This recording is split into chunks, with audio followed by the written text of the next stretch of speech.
Cette semaine, moi, je suis allée voir une pièce de théâtre. J'ai suivi la COP29. Ah, je vous recommande, hein, c'est une pièce contemporaine, feel good, be good, sur le doux thème de la fin du monde. C'est excellent. Pour sauver la planète, les héros passent à l'action. Ils discutent. Ils papotent, blablabla, blablabla, tatati, oh, tatata. C'est-à-dire qu'en termes de registre, on se situe à mi-chemin entre le soap-opéra et la Villa des Cœurs Brisés. Alors, cette année, la pièce s'est jouée en Azerbaïdjan, à Bakou. Je précise que c'est le nom de la ville, pas les conditions d'organisation. Pas de polémique, c'est pas parce que l'Azerbaïdjan est un pays pétrolier mis en cause pour atteinte aux droits humains que tout de suite faut le voir le mal partout. Non, c'est comme organiser une réunion des alcooliques anonymes dans une cave à vin. Après tout, pourquoi pas. En plus, il y a des rebondissements. Ouais, parce que pile au moment où on se dit, dis donc, cette COP29, quand même, on dirait une sacrée réunion de copro, hein. Tout le monde veut changer, personne veut payer. Ah, qu'est-ce qui se passe? Bim, cascade. Il y a les ONG qui déboulent.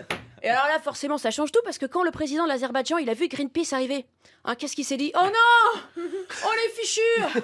Une banderole! À l'aide! Je suis touchée, je me suis pris un slogan, ça fait mal!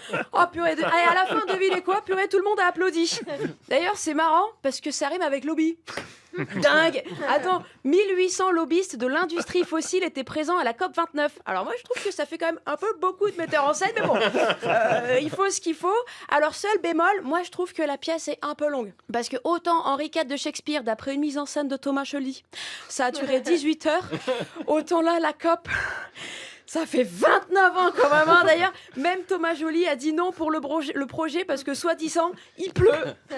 Il pleut quoi. Bah oui Loulou, c'est le pitch, hein. Donc moi d'ailleurs, je m'étonne que Netflix n'en fasse pas l'adaptation parce que 29 saisons et toujours aucun happy ending, franchement, bon filon. Et bien quand même, figurez-vous que j'en suis sortie enrichie. Oui, sans solution, mais avec un tote bag. Ça c'est beau parce que ça m'a éclairé les lanternes. Vu le prix de l'énergie, on est quand même plus sur de la bougie chauffe-plat. Mais enfin bon, ça m'a tellement inspiré que j'ai même candidaté à une offre de chargé RSE. Comme ça, en soirée, je pourrais dire, moi, qu'est-ce que je fais dans la ville?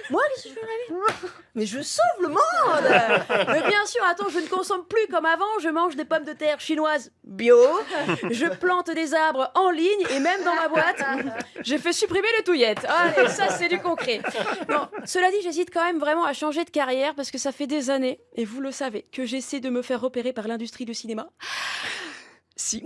Alors que finalement, faire des discours sur du papier glacé pour sauver la planète, eh ben, ça suffit à avoir un beau rôle.